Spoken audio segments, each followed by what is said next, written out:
ঋণের নামে অর্থ আত্মসাৎ ও অবৈধ সম্পদ অর্জনের অভিযোগে আওয়ামী সরকারের সুবিধাভোগী ব্যবসায়ী হিসাবে পরিচিত নাসা গ্রুপের চেয়ারম্যান নজরুল ইসলাম মজুমদারের বিরুদ্ধে ৩টি মামলা করে দুদক।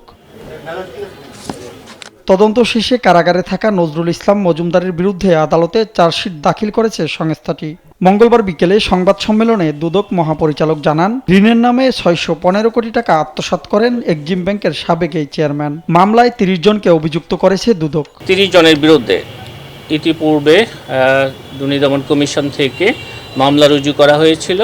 উক্ত মামলার তদন্ত শেষে দাখিলকৃত প্রতিবেদনে এজাহার নামীয় আসামিদের বিরুদ্ধে অপরাধ প্রমাণিত হয়।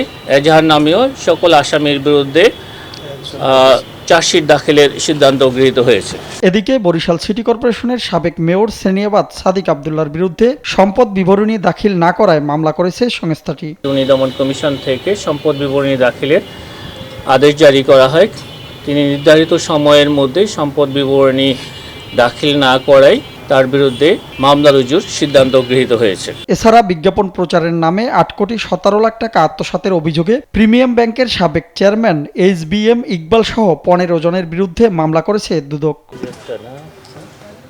তাইমুন ইসলাম রায়হান, দেশ টিভি, ঢাকা।